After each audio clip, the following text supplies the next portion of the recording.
Hi, welcome to our show. Well, hi, everybody! Coming to you somewhat live and semi-weekly from Quad M World Headquarters located in Helena's scenic North Valley. This is the Quad M Show. I am your host, TJ. Unfortunately, Jason is out this weekend. So instead we have ourselves a guest. Celebrity guest, would you like to... Ladies and gentlemen, we got a guest in this week, Andy McNamara from the Andy Mac Show. Thanks, Ben. Andy, thanks. It's been fun. It's been fun. Thanks for coming by. Yeah, dude, see ya. Dude, how's it going? Not bad. How are you?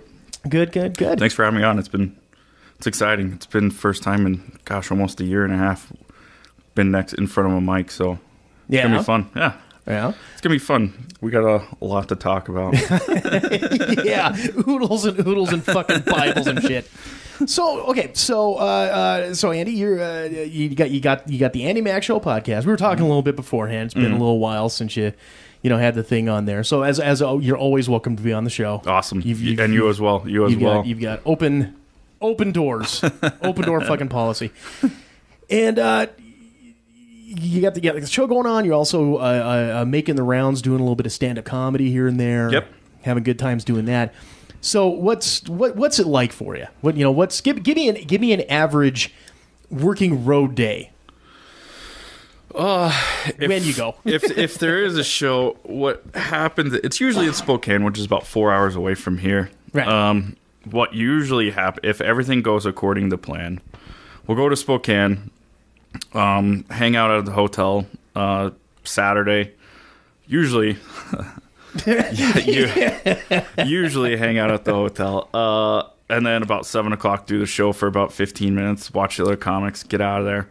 The podcast, that's a complete shit show.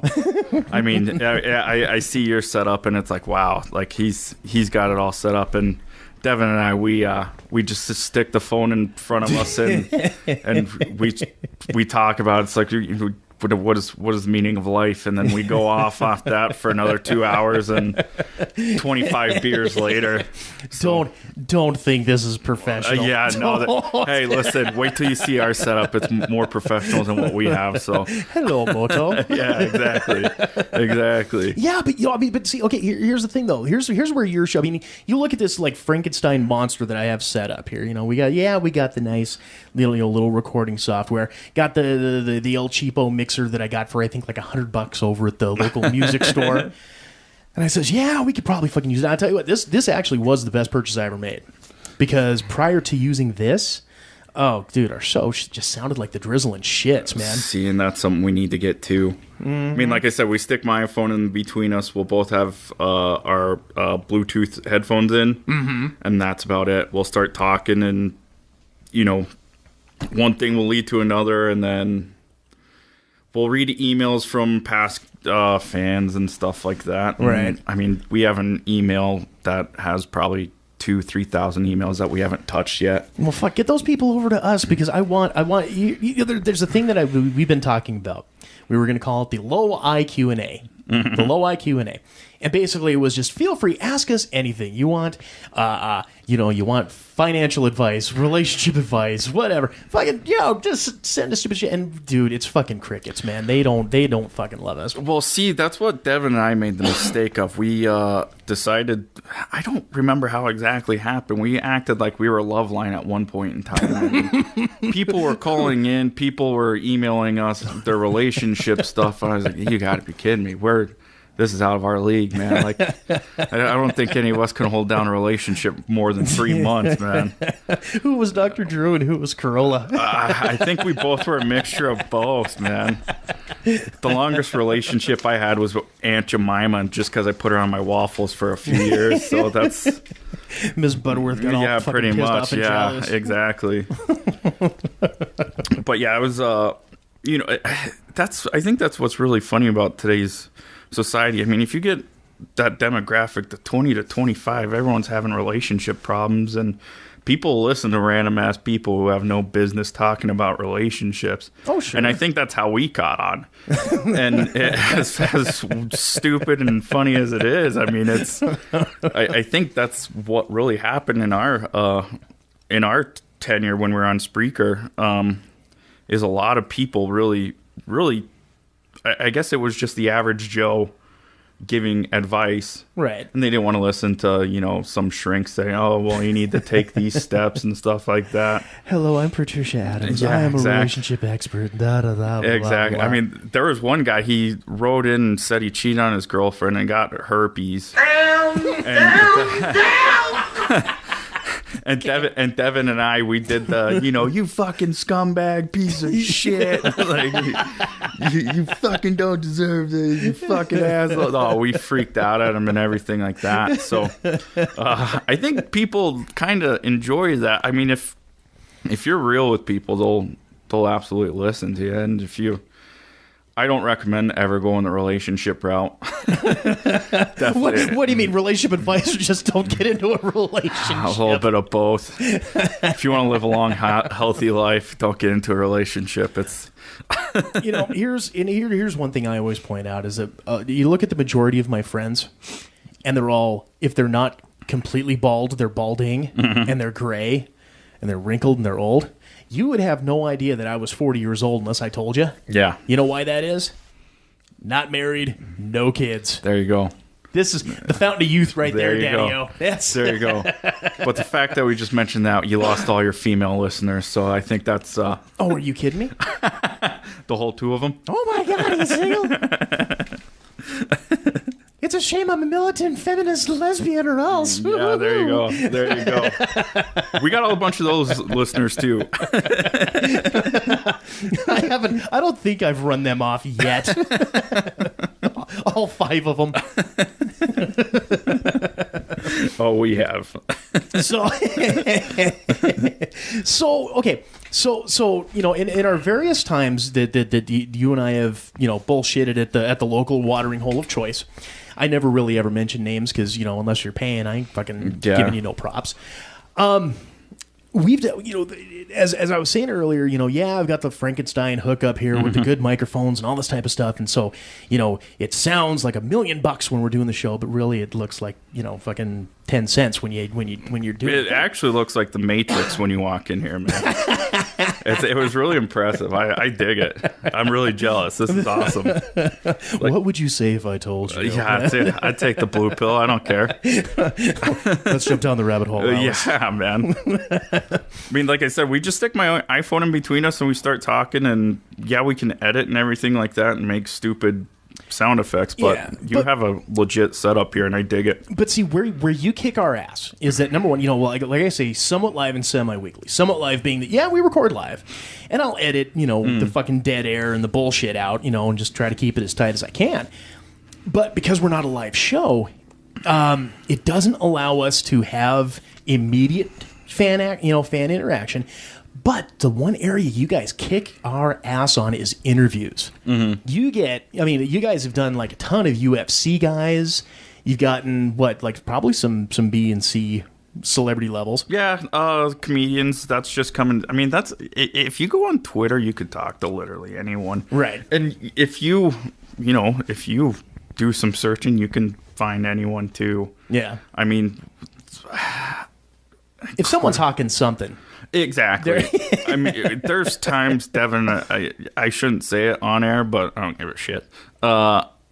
We act like we're actual radio station, and we'll write the agents like, hey, listen, can so-and-so call in? Here's the time slot. 9 out of 10 times they're like, hey, listen, he's not busy at that hour. Can he call at this time? And you guys just record it? Sure, we'll do that. Yeah, we're totally cool. Yeah, we were down, click. Oh my God. Yeah, but holy shit, he believed it. All right, now we got to figure out what kind of questions we are. And then, we had a UFC ring announcer, Bruce Buffer, on, and I mean, we had 15 questions on a piece of paper, and I was like, all right, here's what we're going to ask him. And literally, it's like, Mr. Buffer, welcome to the show. And he goes, hey, guys, I'm from... And, he was, on a Match.com. He read off his He read off literally every question. Like, we couldn't even ask him a question. He read off everything. He's like, I was born in Boston, and I do this and that, and I make this a year, and my favorite match was Anderson Silva. You just went through like the whole FAQ before you got to it. And I'm sitting there going, what the fuck do we ask him? Devin is like, so what's your favorite color? Like, we don't. There's not much we can really say to it when he asks, and then you just kind of sit there, and that's where improv comes. Anything bad can happen. I mean, we have a UFC fighter, Tim Kennedy, on. Usually, that I think we go towards UFC fighters mainly because they're easy to get on the show. Sure, right. They always have something to promote. They have a fight to promote. They have their line of clothes. Oh, exactly. Or what the fuck ever. And right. we had Tim Kennedy on. And he's probably one of the nicest guys ever. And Devin mentioned something about liking a rival fighter, and Tim Kennedy didn't like that too much, and I was like, "Hey, whoa!" Like, was that the one you played for me? Exactly.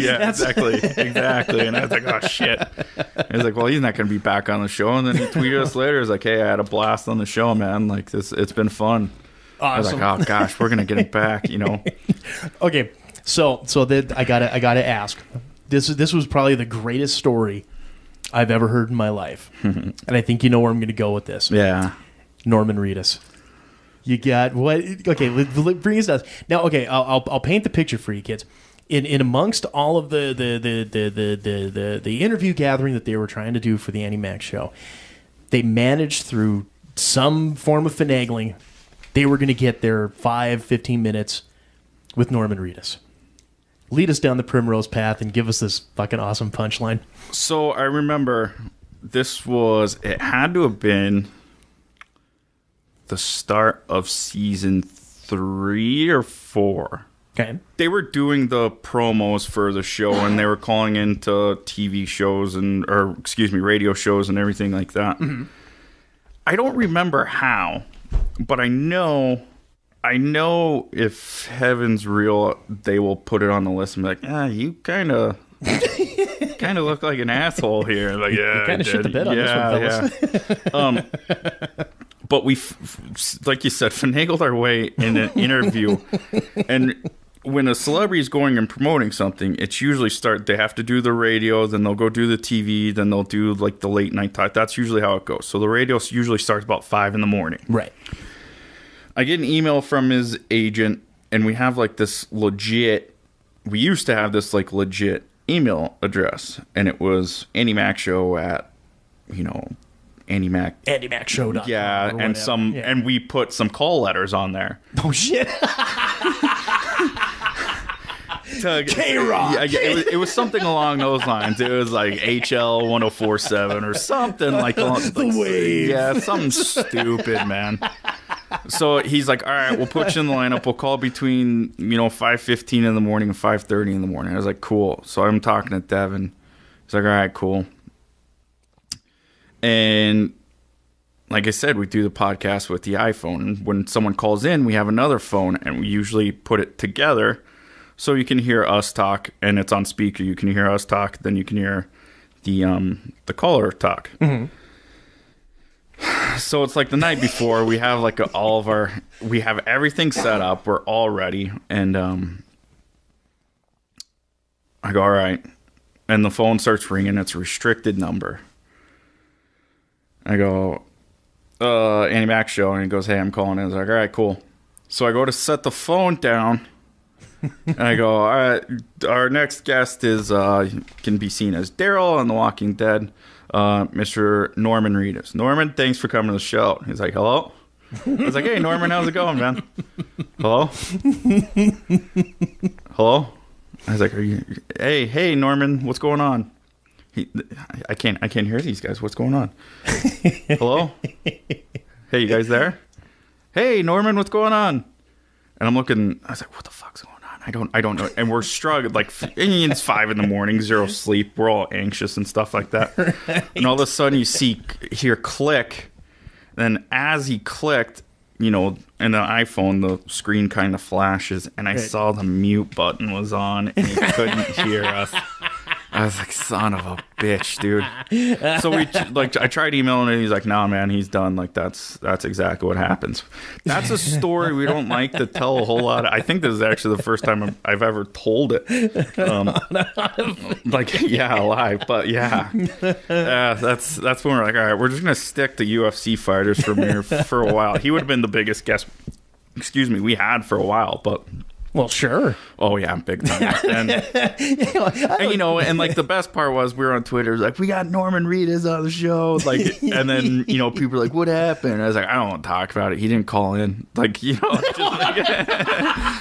like, he fucking big leagued us. Yeah, he shat all over us, man. It was bullshit. And making him out look like a bad guy, and we're the ones that fucked up. He just totally fucking yeah. I cried. I was over it. That is, I don't talk about life. I want to do it. I don't give a shit. That is a fucking awesome. It's one of those things that it's the part of being in the podcast world, and it's funny when shit happens like that. That when it happens, you're stressed out, but then 2-3 weeks go by, and you're like, remember we almost had Norman Reedus on? Really fucked up. It's shit like that makes for great fucking radio. Oh, exactly. Great radio, great podcasting, and all that. It's like one of the knocks we get is that we're not.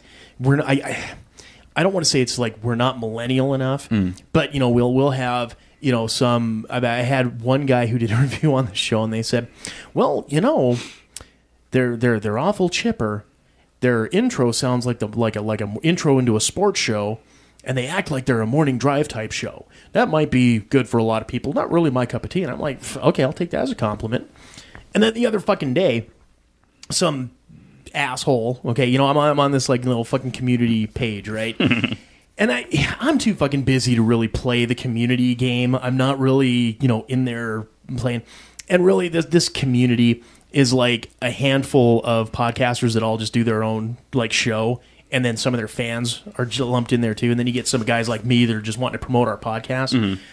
And basically all these guys do. I checked out their fucking show once. And it's basically just 5 guys fucking sitting around jerking each other off. And, fucking the in-jokes are so fucking... inside that only they get it, and that's what makes them cool. They're edgy, because we talk shit between us that you'll never get, that type of horse shit. And one of the fuckers, I put the show on there. It was at last week's show, and it was entitled "Everybody Dates a Crazy Bitch." You may have seen the post when it came out last Monday. I don't know how much you pay attention to the Facebook. I should have been on that one. Oh, don't worry. We talk crazy bitches all the time. And who knows, maybe next segment we'll go ahead and go through a history of crazy bitches. I'm okay with that. So, the... Sorry, I have to post it to Twitter so people will listen. Oh, okay. Yeah. Well. There it is. Sorry, man. I'm paying attention.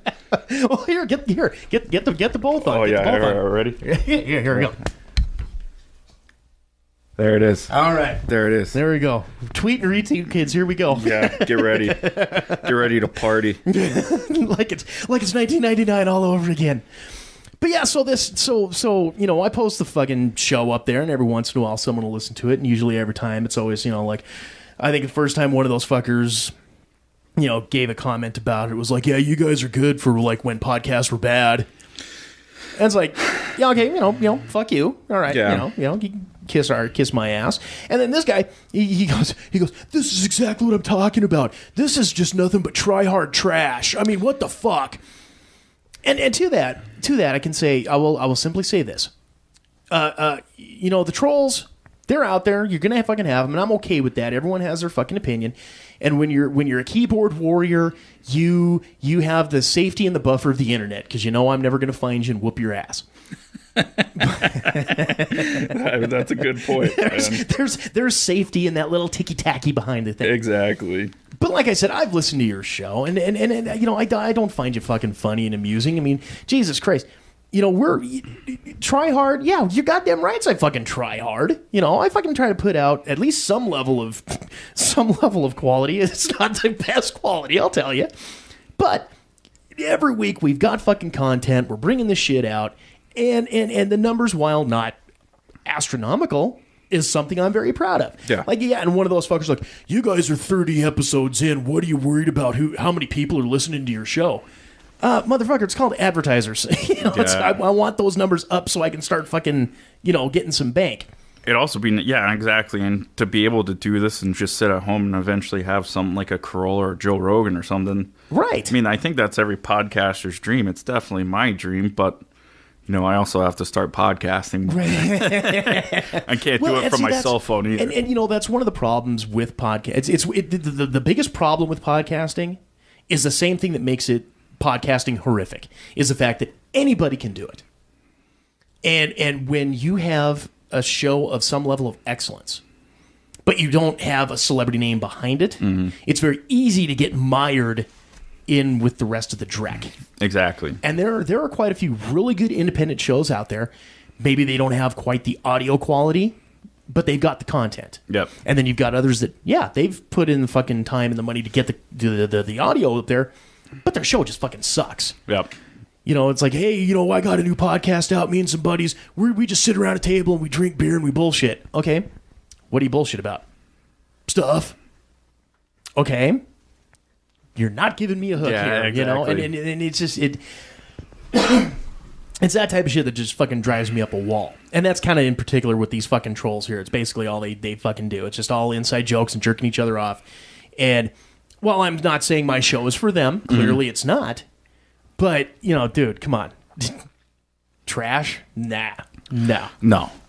There's some assholes from Butte that were talking shit about the Andy Mac show, being like, oh, all they do is they're just drunken buffoons. And I was like, yeah, sounds about right. Yeah, that's part of the fucking appeal. I know. We get buzzed and we answer your relationship question. Fuckface. I'm sorry you're dating your sister right now, but I can't fucking,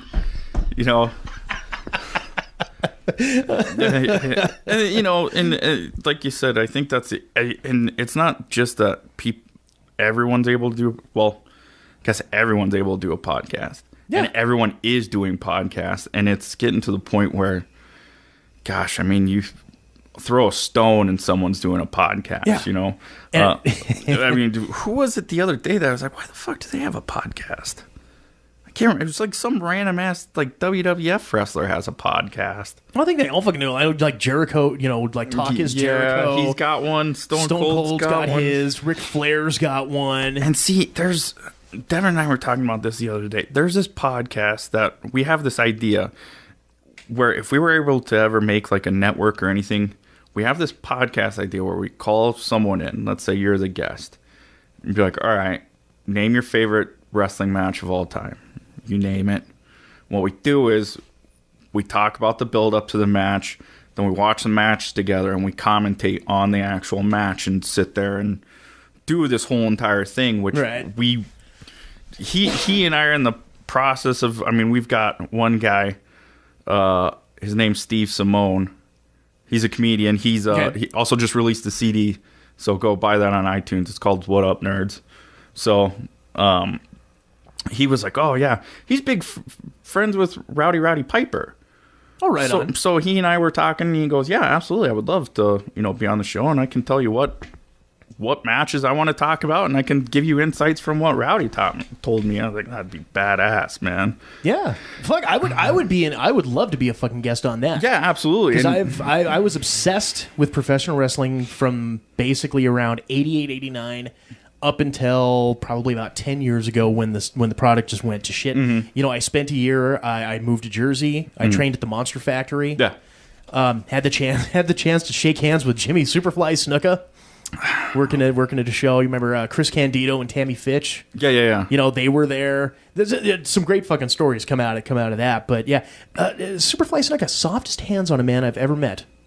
Well, it's because he's too busy. And then years later, come to find out, committing murdering his girlfment. You have to I just have those delicate cuticles. Yeah, he's got to get all the skin and stuff out of his skin, out of his nails. I mean, I just saw the other day that he was like 6 months away from dying. He's got like some crazy stomach cancer or something. I've heard that. I know they couldn't do the That's the word I'm looking for. They couldn't try him for the murders now. Oh, because he's nuts. Because, fucking full-on dementia. Yeah. And all that type of stuff. So speaking of dementia, that's a great way to fucking wrap up this first segment. So we'll go ahead. We will wrap this up. We will come back with some Freddie Sanford, some hot takes, and you know what?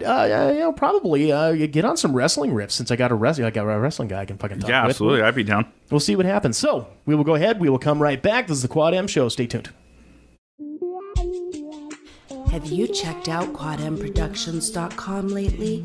QuadMProductions.com is your direct access hookup to order Enigma the comic book series and download the Quad M podcast.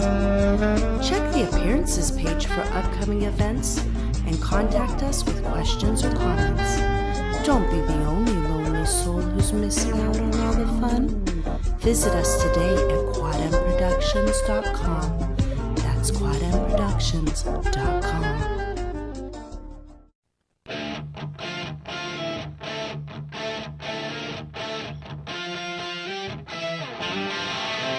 Welcome back to the second segment of this here Quad M Show. We are your hosts. I am TJ. Andy McNamara. Andy McNamara. Sorry, I usually... it's weird being the co-host. This segment is brought to you in part by our Amazon Associates link on the QuadMProductions.com website. The holiday season is here, and I know many of you are online shoppers spending your time and your money searching for the perfect Christmas gift for your loved ones or twos on Amazon. Make sure to stop by QuadMProductions.com before you begin and click on our Amazon Associates banner that's on the left side of our homepage. Going through that link is a great way to help support Quad M, the Quad M Show podcast, and the Enigma comic book series. All it takes is one click, kids. Get in there. Do it today. Amazon through Quad M. That's awesome. A match made in heaven. That's awesome. We've been trying to do that. How'd you manage that? Like, just fucking go to Amazon, get in on the Associates program. No kidding. Yeah, I mean, do it. All you have to do is just say, okay, this is our deal. Here's our website, blah, blah, blah. Boom, off you go. Because it's all banners. Yeah. It's all banner and click ad shit. So, and then you go in there and they got the fucking banners. They got the whole thing. It's all set up and it's just boom, boom. All right. Well, then I'll make sure our guys go through your stuff. See, when you do the set up the interviews and stuff like that, you just assume everything's just more technical than it should be. And that was you explained it in 3 steps. Yeah. Boom, boom, boom. And me, I'm thinking, I got to email someone from corporate and fucking send a telegram and all this bullshit. No, but there's, the thing is you have to use the links that they provide. Because I actually put the Amazon logo on there and said, just click on that. Oh, I got an email. I got a nasty email from them saying, no, you don't fucking do that. Your account's suspended, motherfucker. I'm like, oh, really? What? So then I had to set up a new account, get everything back up and running, and then I play the game. Because sometimes you just have to play by their rules, and you do what you got to do. Yeah, we got in trouble by Molson beer. Oh, God, okay. They, I don't know. We were on this kick of drinking Molson beer for 4 months. Oh, sure. And then we're like, they're our new sponsors. They don't know it yet. Oh, no. Yeah, well, then they caught wind of that, and I got a cease and desist, and it's like, hey, you don't mention our shit on your shitty little podcast. It's like, all right, fine. Wow. That's pretty violent for a Canadian. Yeah. Yeah. Hey, could you please kindly not refer to our product anymore? Oh, yeah, no, they're really aggressive about it. They were like, you fucking talk about us again. We're going to beat the shit out of you. Their fucking hockey sticks. They got their hockey goons coming after you. Yeah. A bunch of Canadians looking like the little rascals with a bunch of fucking... beating the shit out of us. I hear you talking about Molson. Hey, yeah. I'll show you what for. Dog with a little circle on his eye and stuff. Alpha just coming over. Spanky, come on over. Get over here and show him how it's done, you little bitch. Speaking of people who like to buck authority, let's go ahead and get into our Freddie Sanford Award for Excellence in Stupidity for this week. So I got a couple. All right. I got a couple here.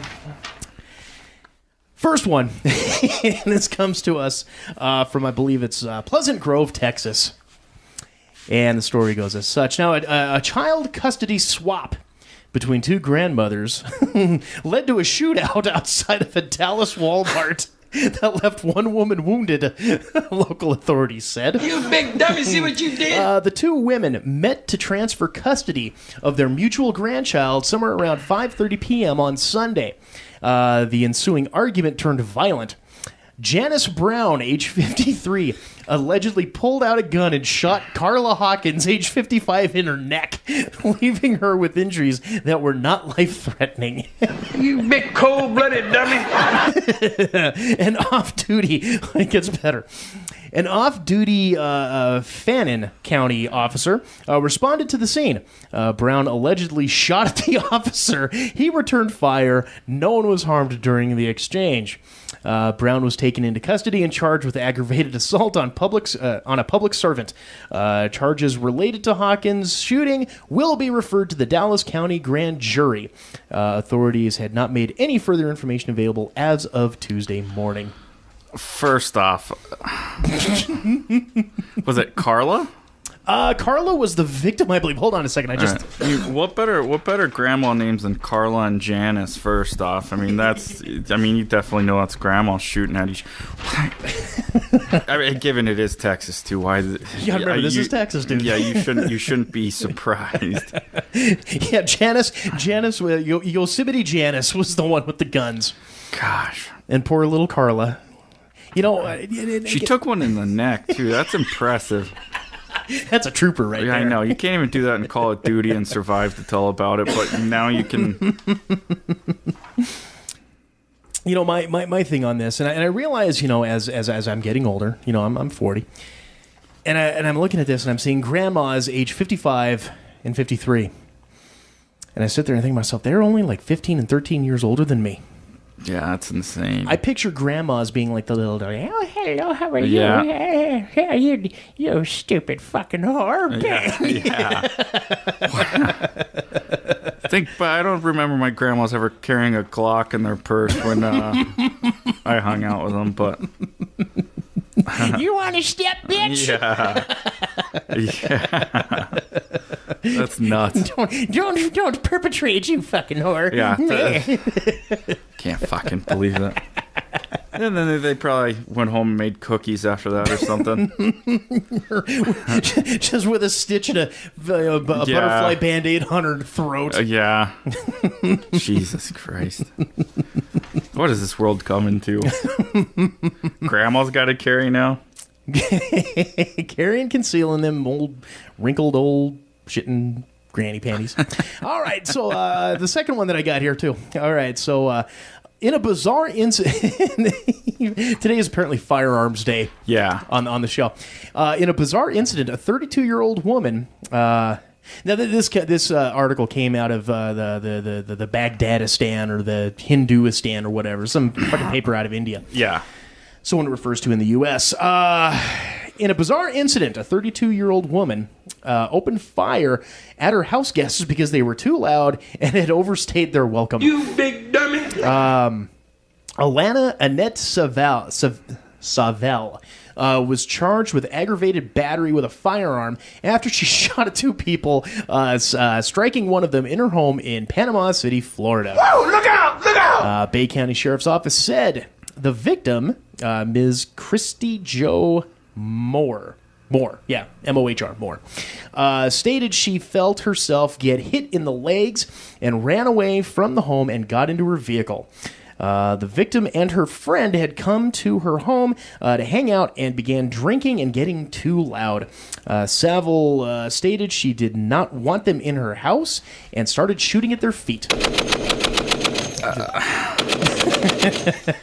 At least you're shooting at their feet, I guess. Well, the suspect's boyfriend stated to investigators that he told his girlfriend that once someone is told to leave their property 3 times, she is to go get the gun and shoot at the ground.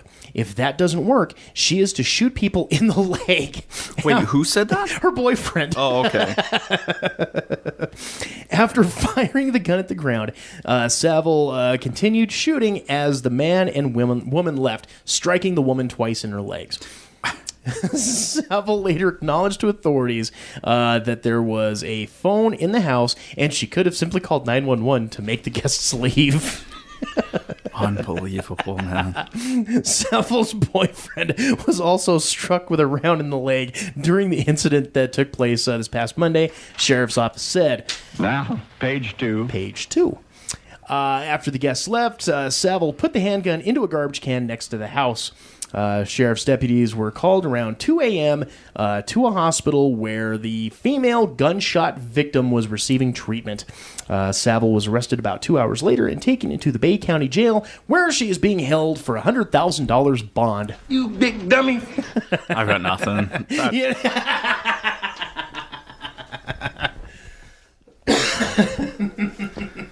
I just like the fact that she's like, well, if the boyfriend says, yeah. My boyfriend said. Yeah, well, yeah.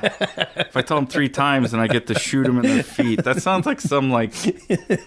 some archaic law. Exactly. From right around the sounds like some times. recess thing that we used to say, like, hey, if you get hit in the shoulder by the ball in dodgeball, then... you have to throw the ball at their feet 3 times. I don't know. That sounds ridiculous. And it's just, that's where you go, why are we so stupid? Well, it is Florida, dude. That's true. We have a very long-standing running history with the people of Florida on this show. They fucked up one election. They definitely tried fucking up this past election. So, well, shit's serious in Florida when they actually have Florida Man as a topic on Jeopardy. Yeah, that's when you know this fucking shit's real. Losers, in other words. Well, so to you, Janice Brown, age 53, out of Pleasant Grove, Texas, and to you, Alana Saville from Florida.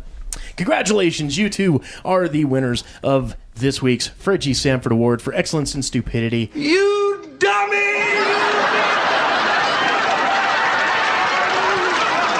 Good on you, ladies.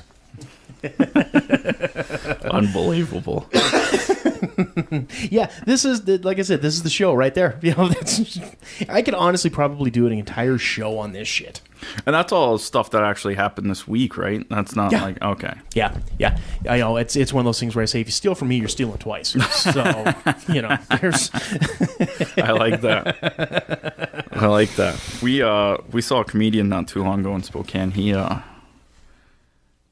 He stole something from another comedian, and it's on YouTube, and he was talking about, being high and getting pizza for the family and freaking out. I'll send you the YouTube link or whatever.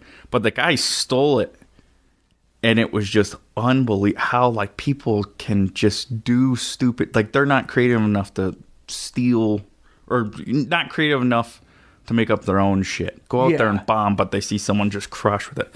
And that's awesome. If you stole once, you stole twice. I dig that. Well, so as an artist, both comic book artist wise, musician wise, yourself and comedy is an art. Don't let anybody fucking tell you otherwise. Yeah. Comedy is a fucking art.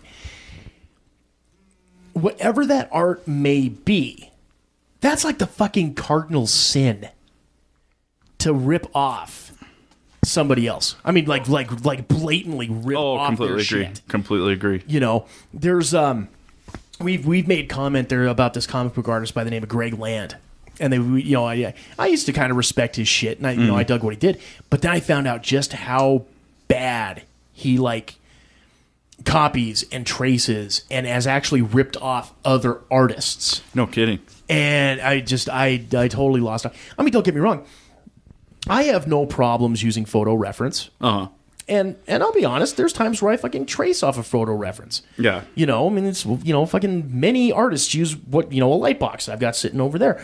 Or thanks to things like Photoshop. Sometimes you just, you want to make it look as good as you possibly fucking can. But, the one thing I never do is fucking trace my characters. That type of thing.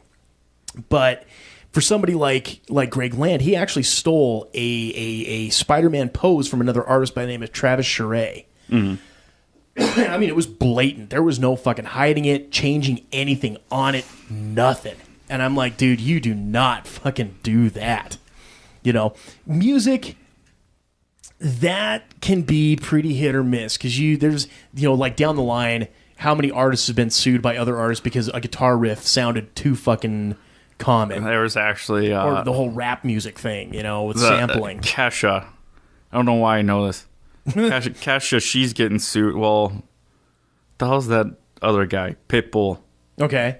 He's getting sued by some, I guess the song he sings with Kesha, Timber or something like that. Okay. He's oh gosh, it's ridiculous. I wish I could find it quick so I could pull it up. But he said that they stole the guitar riff from 1984.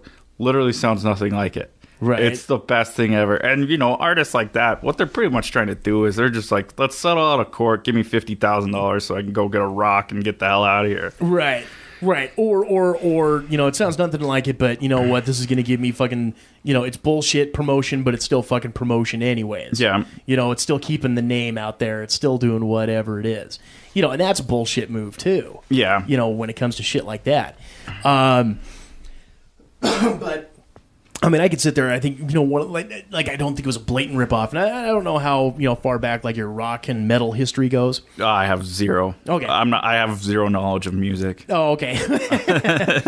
But I sit there and I point out fucking Pantera's I'm Broken. The guitar riff is almost identical to Led Zeppelin's The Ocean. But you've never heard fucking Jimmy Page or Robert Plant fucking trying to sue Phil Anselmo or the estate of Dimebag Darrell, because they pretty much know that you can only write so many fucking riffs before shit gets.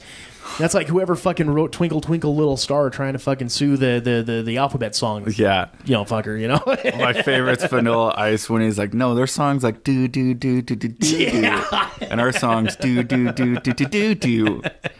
I was like, he's got a point, man. It's the timing is off, man. What the fuck ever, But and that gets me in the whole thing about is rap really fucking music? And I just that's an argument no one can ever win. It's like politics. Yeah, exactly. No one's ever going to win the politics. Oh, well, this guy does this and she does that. Yeah. Who gives a shit? Exactly. Well, because it's all fucking subjective. Exactly. One person's passion is another person's poison. Fuck, exactly. Let's go ahead and get into some hot takes. Sounds good. And the sign gotta say hot. It gotta say hot. You gotta say hot. So as we sit there and we fucking talk politics and all this type of shit, were you ever a fan of Mythbusters? I was, yeah.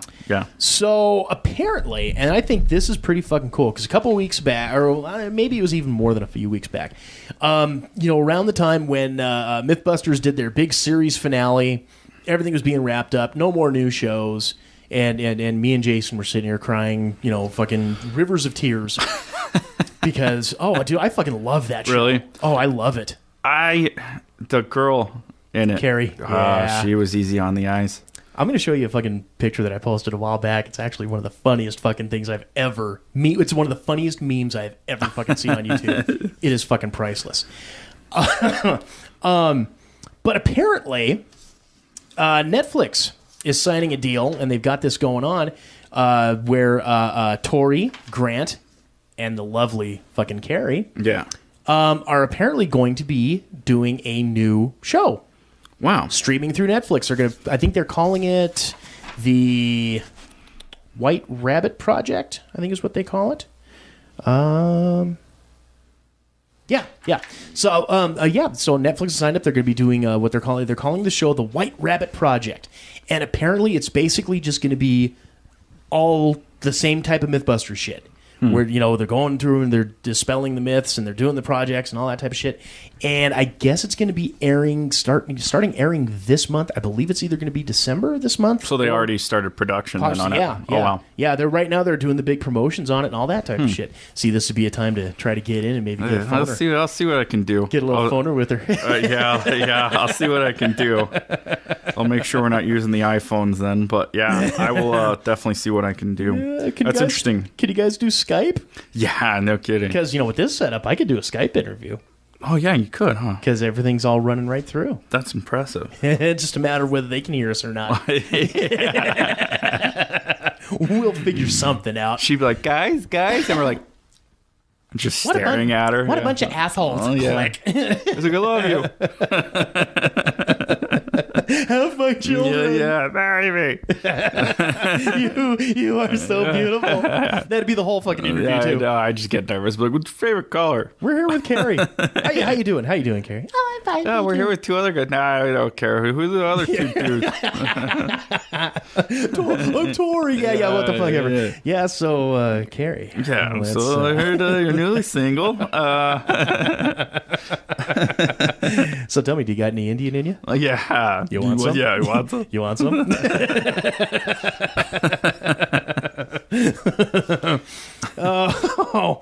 On the, let's see here. What else? Real quick, how smart is Netflix just picking up all these shows that are, just, well, I know it was Amazon, but like those Top Gear guys. Oh, yeah. I mean, just picking up all these guys. They know it's a hit show and everything like that. And how smart are these companies going, we'll take you and we'll pay you whatever you want. And, now we got millions of dollars. Netflix is probably the smartest fucking thing that was ever created, specifically for the time that it was created. Because I think it actually started gestating somewhere like late 90s, early 2000s. I mean, it was real fucking... Yeah, it was a mail-in deal, wasn't it? It started off where, it was get your... get your DVDs mailed to you online and all this type of shit, or, get them all mailed to you. And I remember reading somewhere where fucking Blockbuster actually had the chance to purchase Netflix. They did. I've been doing this weird thing when I can't sleep at night. I go on like Wikipedia stuff, and I know it's not really like the most reliable source of information. Dude, nobody lies on the internet. Yeah, I mean, come on. But yeah, I was reading about that, and Netflix wanted... Blockbuster could have bought them for like $1 million or something ridiculous, and then you're like, nothing's going to happen with that. Now Blockbuster folded. There's like 2 of them in the whole entire country. Shit, is there even that? There's a YouTube video where some guy's walking around a Blockbuster, and it's an actually operating Blockbuster video. I can't even believe we have wow. I can't even believe we still have a video rental place in town. Do we? Oh, yeah. Is it White Knight? I think not White Knight. It's in East Helena. Yeah, I think it's White Knight out in East Helena is the one that's still. Is it White Knight? I think that's what it's called. Oh, okay. I'm not sure. Jason would actually be the one to ask because he actually lived out there. Oh, okay. But it's one of the sad things. Like Hastings just kind of closed up recently, and to my knowledge, they were kind of like one of the last bastions of, of having movie rental available, because I mean, really, you've got that, and you've got Redbox, and I think that's pretty much it. Mm-hmm. But when you sit there and you think about like Netflix, that was probably the smartest fucking thing that anyone had ever done. I mean, just not just being able to, eventually, build it to where you're able to stream videos online, but you also make it available to where you can go through the website. You can go through your PlayStation or your Xbox. Yeah. Smart TVs now, you can just run it right through there. I mean, my God. And it's like, I think I'm still grandfathered to where I'm only paying $8 a month. Yeah, I am too. It's like even if you're jumping on shit now, like $10 a month to have all of that shit readily available to you. And when you think about, like Amazon has, I think, the exclusive with HBO. So you're not going to get Game of Thrones. You're not going to get The Sopranos, on Netflix. Big fucking deal. You can still go and buy the fucking box sets or, whatever. You still got HBO on demand you can always fucking get. Yep. But you know what Netflix did was they teamed themselves up with Disney, and now now everyone's going and prices are going to skyrocket. I bet you next 3 to 5 years Netflix is going to be $14.99 when I know Disney has their money, but Disney would be smart to be like, all right, here it is. We're going to do what Amazon does. It's going to be $100 a month. We'll give you, coupons and stuff like that for discounts to our parks, like 10% off or whatever. It's still $10.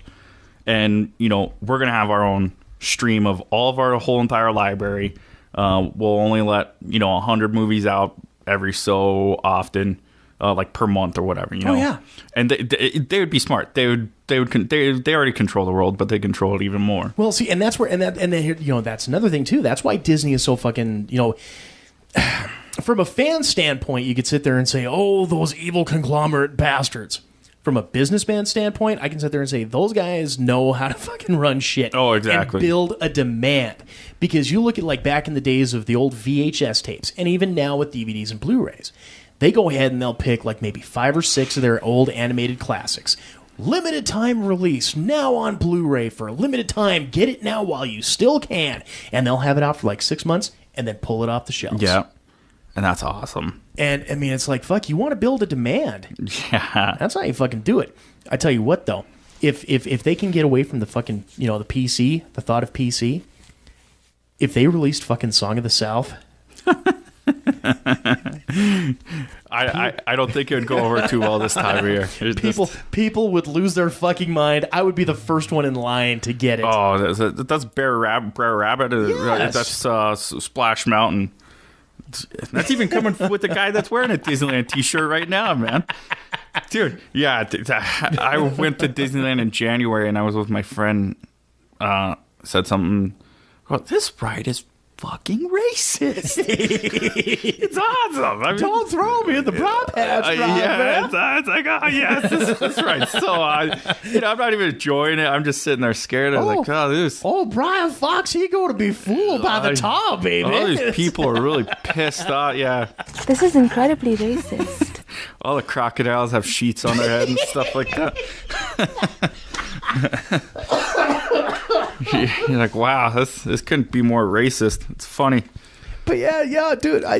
Because here's the thing: one of the most classic fucking Disney songs that's out there, "Zippity Doo Dah." Yeah. How many people? And it's a black guy picking cotton, isn't it? When he's singing? Yeah. When he's singing, he's picking cotton. No, he's walking. The old Uncle Remus is just walking down the old dirt road.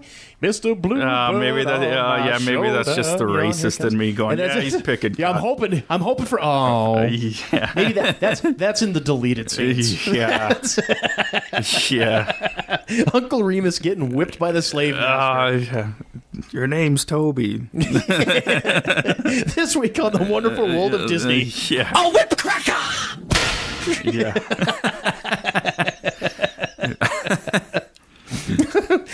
Jesus. Oh, see, this is the type of show that I like where I don't even have to fucking look at the list because, you know, I'm sitting here looking at the prep sheet list. You know, it's basically Netflix this, you know, and of course, you know, they're doing the offline streaming now. Or they I fell asleep last night and I woke up and they were offering it to me. I was like, why? I don't need to do that. Well, you know, I mean, if you're in a plane or some shit. Exactly. You know, and then I've got Fidel Castro dying. There's yay. Yeah, but Florence Henderson also passed away that week too. Well, we covered that last. Yeah. Oh, did you? I was going to say week. 2 of my favorite TV moms in the same week is kind of Fidel Castro was your favorite TV mom? She was one of them. Yeah.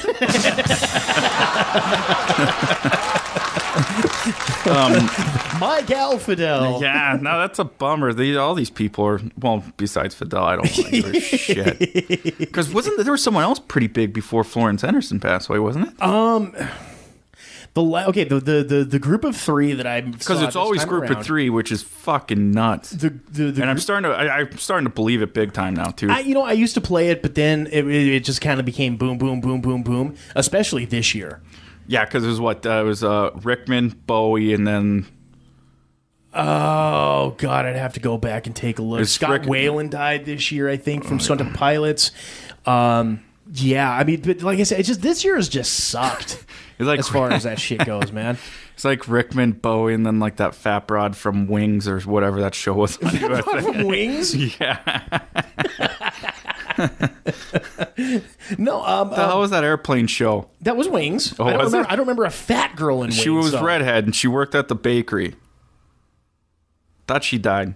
No. See, I don't like playing this game. See, I'd have to. Because people are like, oh, no, she'll like right into your, hey, fucker, I'm still here. I'm like, God damn it. Well, no, the three that came around this round, you had Florence Henderson, you had Fidel Castro, and then Ron Glass.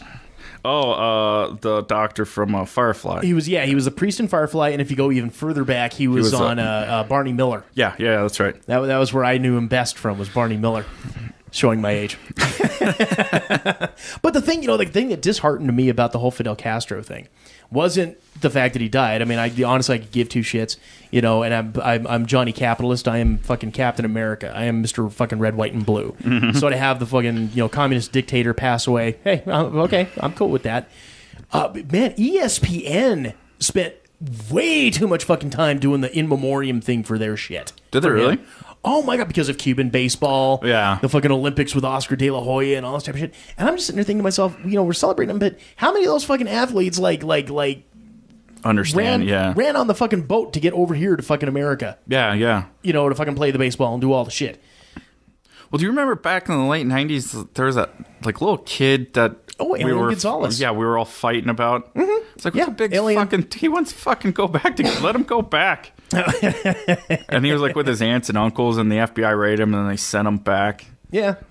And I was reading some article that he wrote a essay or something about Fidel Castro, and he was like, he was my friend, and he was a good dude, and whatever. And that, someone was talking about, we were sitting there talking about, and one of my uber liberal friends was sitting there saying, well, Cuba has the highest education and literacy rate in all of the world, and you can't deny that. It's like, yeah, I can't deny that, but what I also have to do is, what are they fucking teaching them to read? When the first fucking words you're teaching someone is Cuba is great, communism is great, damned the USA, burn, burn America. Exactly. I'm not going to fucking support that. Yeah. You can be educated like a motherfucker, but what are you being educated in? That's all I'm saying. It's like when, what was it? Captain America went commie this year, and I was like, fuck that guy. He's a douchebag. Oh, when they did the whole fucking... Yeah, they switched it around. Yes. I was like, that guy's a fucking ass. And for some reason, that ruined my whole entire week. I was like, that guy's a fucking dick. We covered that. We covered that on a previous show, and I flat out said, here, and I was 100% right. Did you say on a TV show? No, on the Quad M show. Oh, I was like, you guys got a fucking TV show too? You guys have a whole entire legit... I do have a hookup, and I'm actually thinking about it, but... my co-host doesn't want to go TV. Really? If he's got a face for radio. Well, he's got. Well, Tom, that's coming from me too. He's got the. I don't really want to do that. I got to run. It's like, okay, but fucking FaceTime TV up down. Yeah. I found out what the cost and the price on it is. If it's something we might want to fucking do, I could probably hook us up. No shit. Yeah. Do a little public access thing here in Helena. Oh yeah, we do have a public access, don't we? Mm-hmm. And I found out because I had a friend that I was dating for a couple months. I wouldn't even call it dating. It was, let's be honest. Well, you were dating, she wasn't. Well, no. It wasn't even that. It wasn't even that. I've been in those relationships. No. I knew what it was going in. She's my girlfriend. No. I'm a girl that's a friend. Shit. But that's exactly what it was. And I've never referred to it as anything other than a friend. See, because we set the ground rules very clearly at the very beginning of what it was we were doing. No further than second base if we're drinking. Oh no, dude! It was fucking home runs all the time. It was just needs get met. I'm okay with this. What's that? No strings? Yay! I'm fucking Pinocchio. But anyways, I guess it wasn't during pillow talk, but we were sitting there bullshitting, and she was hipping me to the pricing on what they would charge some of these. Things. And I'm not going to give out numbers. I'm not going to give out details or anything like that. But let's just say it's very affordable if we want to do a half-hour show. Really? I don't know if they produce it and provide the cameras or if we can do it with a GoPro or what we would need to do. But it's something that can be done. Huh. That's interesting. It's something we'll talk off air. We'll talk off air. We'll talk off air. All right, so let's go ahead here. And as we wrap up this second segment with sound bites for the week. Now, Jason had himself a soundbite that he wanted to do, and I didn't want to fucking steal it. But as I was looking, I found something comparable to it. Mm-hmm. Now, you're familiar. You ever watch? I don't remember. I don't know if it's Jimmy Kimmel or if it's fucking Fallon that does it because I don't watch the late shows enough. Yeah. But they have they'll do celebrities reading mean tweets. Oh yeah, that's Kimmel. Okay. Well, apparently there is a couple of guys on the old Tube of You who have done a deal with Brazzers and PornHub. Would you like to hear porn stars reading mean PornHub comments? Absolutely, I would. Let's go ahead here. I hate Johnny Sin's bald head, but he always rails the most attractive girls. Decisions. Decisions about what? Whether you want to watch attractive girls get railed? Nasty nipples. Please, no more scenes with her. Did something? What was her name? Nasty Nipples? Something. Her tattoo has got a spelling mistake. Razzers, you spent $1 million on his should have paid $1 million for him to shut up. This has a stupid vibe to her look.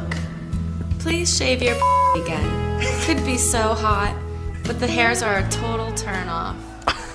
Please shave your Hopefully she shaves that tuft of hair and goes to a cleaner look. The 70s are over. I love my woman fur, okay? I don't like looking like a 3-year-old.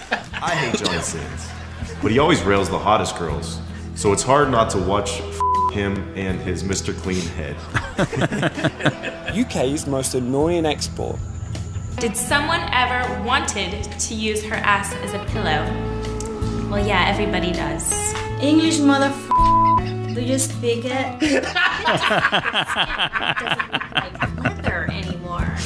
When I look into your butthole, I see diapers into your future. The only thing bigger than your is how fucking annoying you are. Man, she lost her voluptuous body type. She lost what made her great. Someone get this bitch some braces and then we'll talk. What a fucker. Kat Von D called. She wants her look back minus trash. Gotta love a keyboard warrior. pepperoni tits. Your forehead is more like a 7-head. Okay, I don't know what a 7-head is.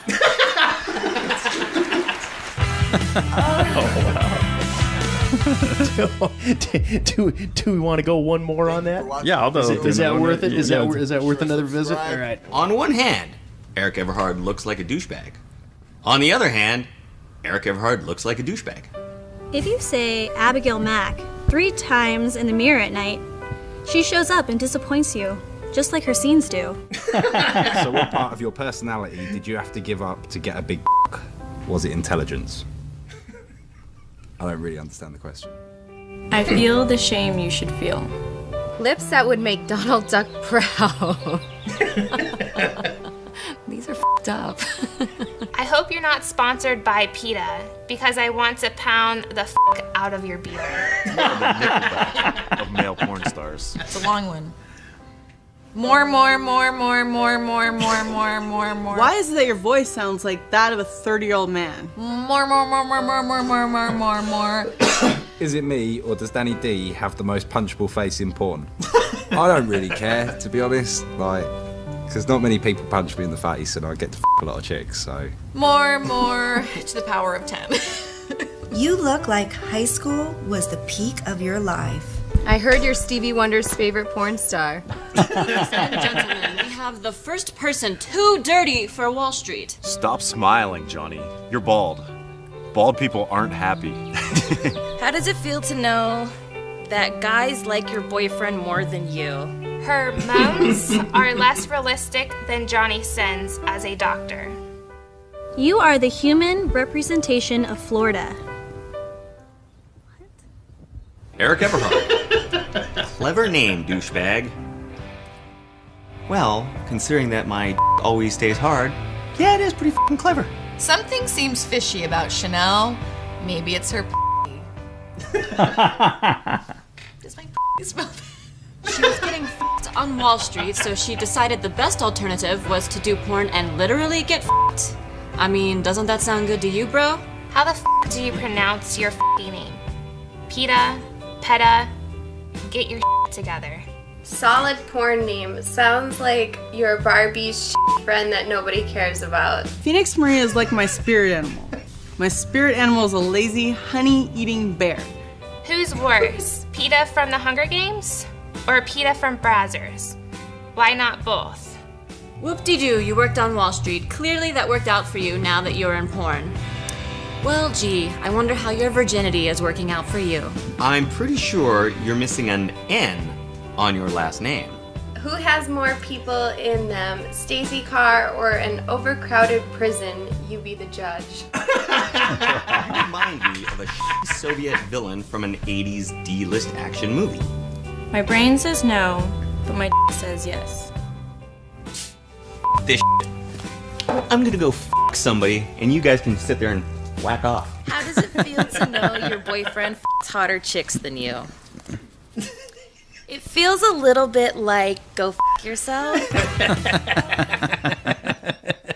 That's awesome. Porn stars reading horrible comments. That's it. That's awesome. What's a 7-head? That's unbelievable. To think like there are porn stars that, it's like that one actually was in Wall Street. Mm-hmm. And that's amazing. Yeah, but why not go where the fucking money is? There you go. And you get laid doing it. There you go. Fuck.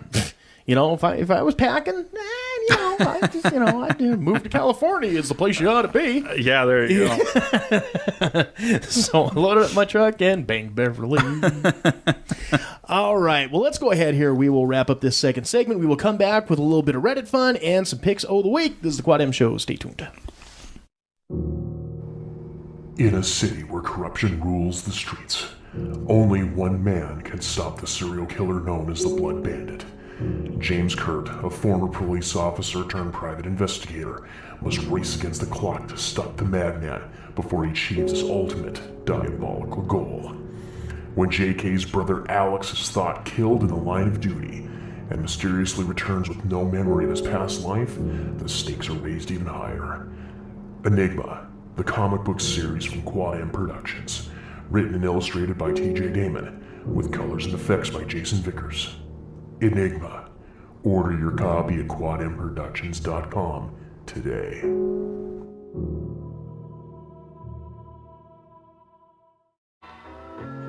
Hello and welcome to TJ's Bowling Scores for the week. I'm Connie Lingus. This week Life's punching bag rolled 129, 144, and 160 for a 435 series. Well, there you go again, reigning as the king of mediocrity. I'm not going to say you're fucking stupid or anything, but you were 16 before you learned to wave bye-bye. Ordinarily people live and learn, you just live. I'd love to stay and belittle the dipshit a bit longer, but this chimichanga is doing flip-flops in my gut, and the Hoover Dam couldn't hold this sumbitch back. So until next week, I'm Connie Lingus, fuck you and good night.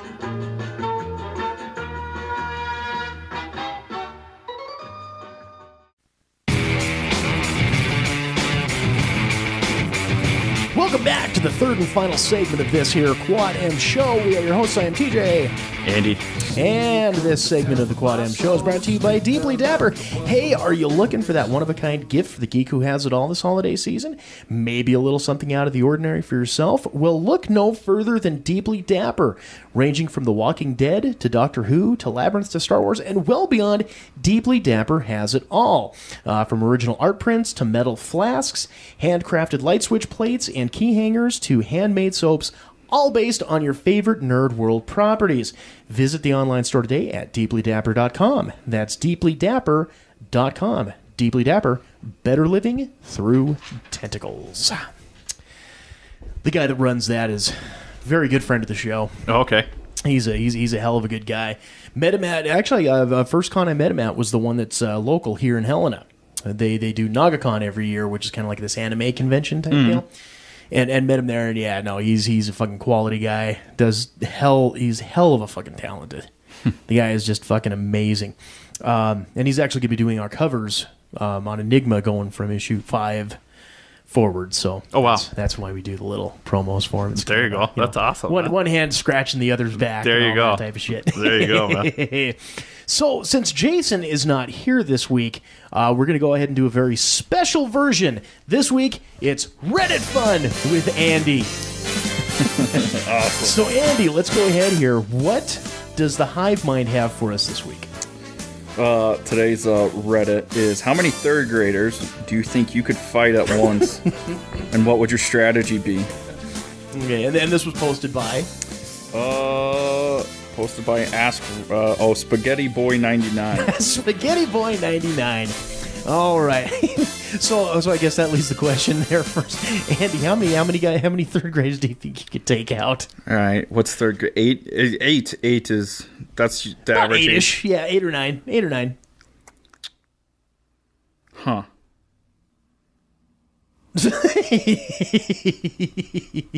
See, that's a good question.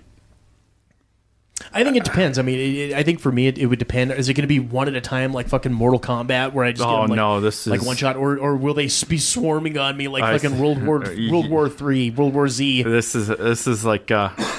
All right, we'll do both that. Okay, we'll do a Royal Rumble where they come out one every 2 minutes. The fucking bell rings. Yeah, I'll do one where they come out every 2 minutes, and then we'll do like all of them at once. So you're like the Big Show, Yokozuna. Yeah, you know? Exactly. If it's Royal Rumble, I think I can knock out 30 of them, like without a doubt. They're like, but they come out at 2 at a time in this Royal Rumble.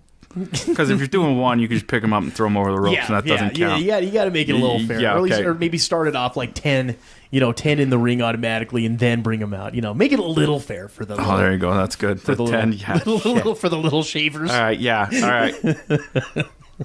See, I got a bad left knee and a bad left foot, so if they went after that, I'd be in trouble. See, but I don't think 10 third graders could pick me up. I don't know. Well, it depends on if any of them are smart enough to use physics. That's true. Because if you got a bum left leg, and the thing is, first off, don't fucking that's I may have to edit that out of the show because we don't want the fucking third graders knowing you have a bad No, I leg. kind of want to get involved in this, and if there's parents out there that are willing to sign a form to let your kid get the shit kicked out of them, then I'm in. Waivers are forthcoming. Yeah, gonna need those waivers, but yeah. See, I think I don't know. I think you'd probably knock out like 30 of them. Like 3? 30. Oh, 30. Okay. Yeah, okay. yeah. Okay. In a Royal Rumble like deal, I can knock out 30. But if we're like going fisticuffs, probably like 15. Well, if any of them studied any level of martial arts, And that's the thing with MMA coming around. There's going to be one kid in there that's going to put me in an armbar. I'm like, I'm over this. Oh, dude, they're at the fucking perfect height. One fucking punch in the yam bag and you're done. See, are there rules in this? Like, that's why. I'm gonna go no holds barred. Shit. I figure if they have the opportunity to fucking kick me there, then it's full bore. I get to fucking punt them. Yeah. I get to go full on. I get to go full on Shane Leckler on their ass. Yeah, no kidding. And if there's weapons involved, then I'm just gonna grab Lucille and just start beating the shit over every single goddamn. Okay, well, let's see what does the Borg have to say, Lucille. Franco De Mayo, my ego wants to say a high number, but the realist in me knows better than to underestimate the little dick punching bastard. See, there we go, ding ding, right there. Don Bellicose, I was going to say a really high number too until reading your post, and I'm realizing that their fists are right at dick and ball level. It doesn't sound fun or easy. All right, let's see.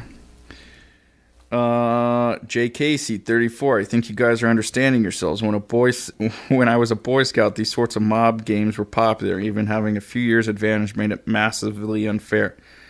I was only a wiry 16-year-old at the time, and it took a solid 8, 10, 13-year-olds to take me down. I imagine any full-grown adult can handle a lot more than that.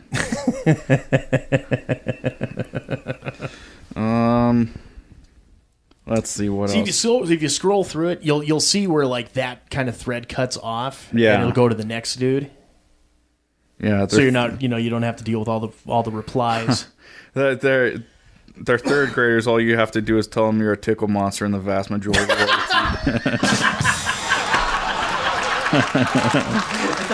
Rawr. Yeah.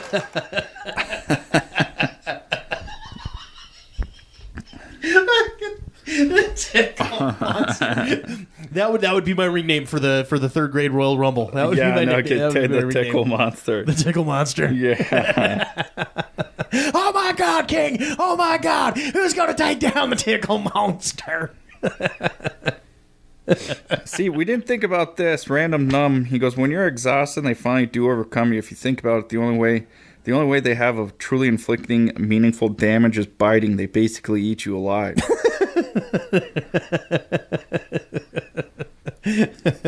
The nom nom nom. Yeah.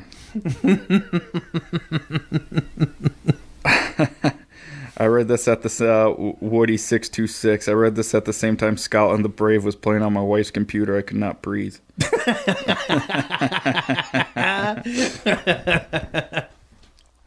Ed Medicine. My strategy to fight a larger number of them would be to grab one by the feet and use one to flail to beat the others. So long you're using a child to flail, you have a weapon for as long as children keep coming. and once you wear one out, you've always got another fresh one to pick up too. I think third graders are just at the age where they figure out that stop chasing you. That doesn't make sense. Some of them don't. Yeah. Maybe tell them if you hit me, you're gay.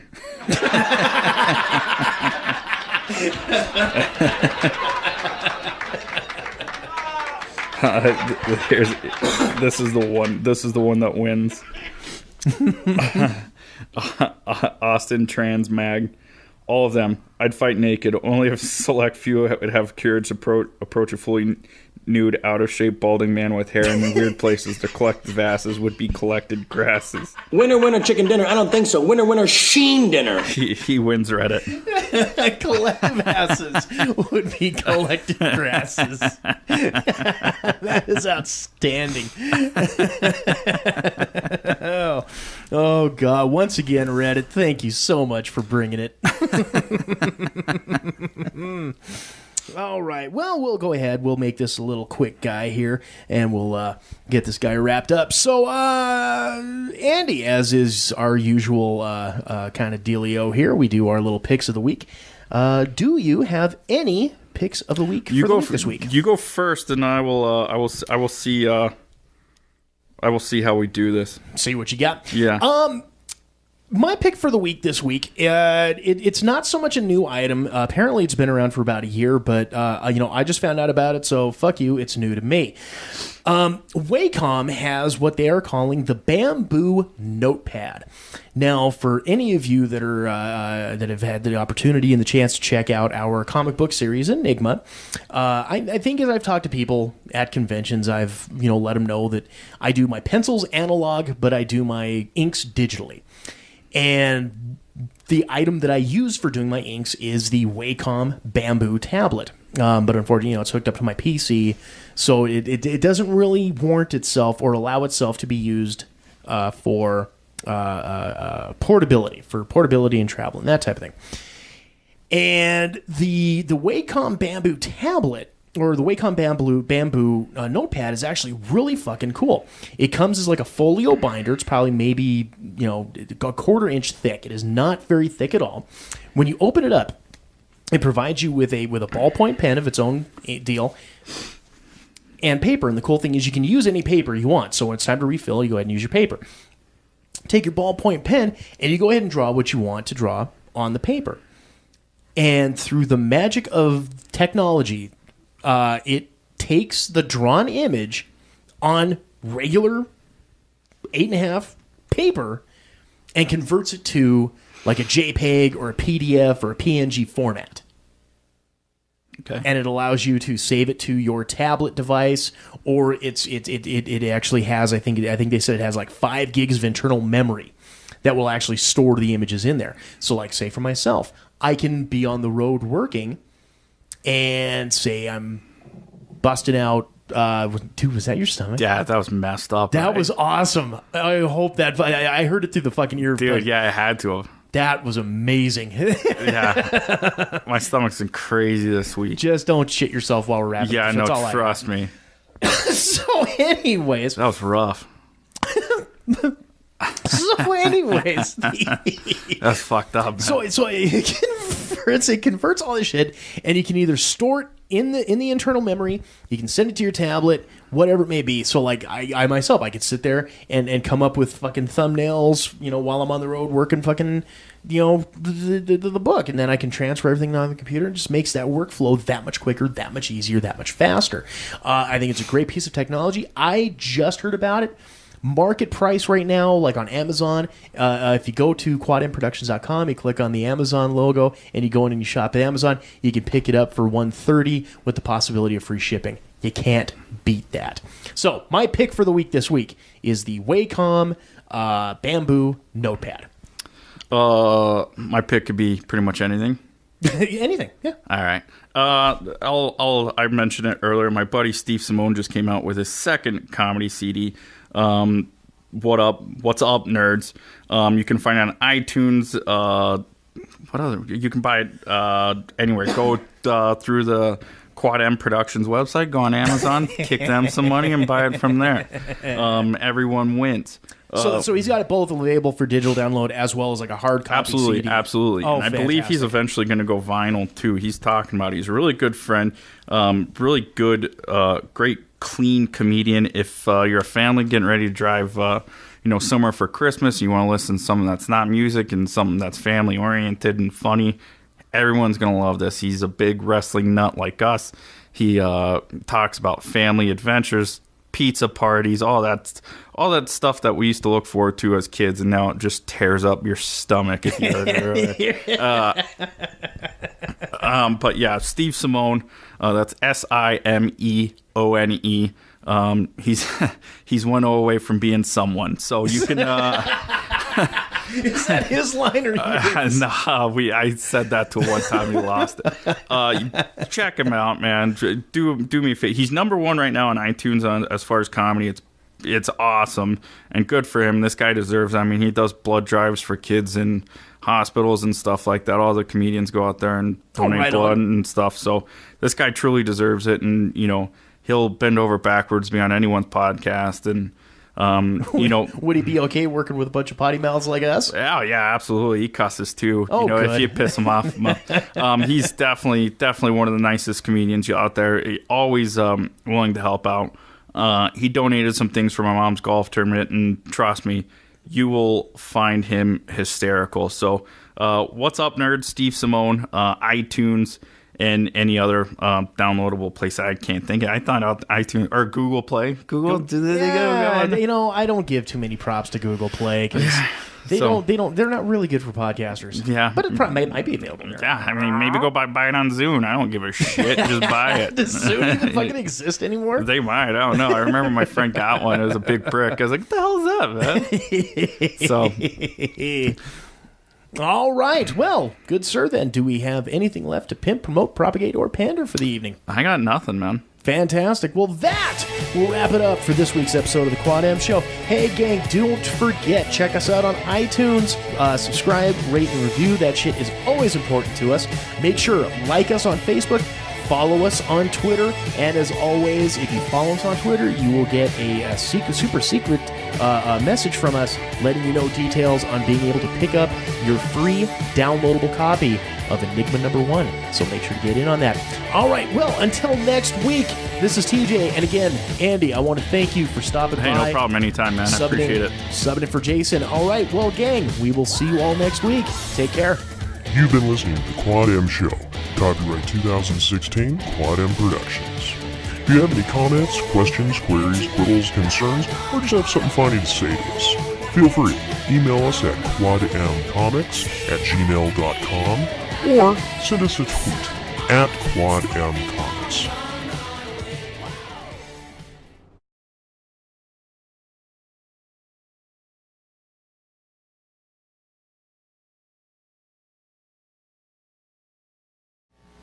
Dash for the door, late for school. Maybe so, but you're no fool. Make a quick fast, it's a breakfast. Only fast, yeah, quick fast. A piece of toast and one of these. Some peanut butter or a slice of cheese. Milk or juice to wash it down. It's a fast, quick, fastest breakfast in town. Quick fast. No time for breakfast? Have a quick fast. Another nutritional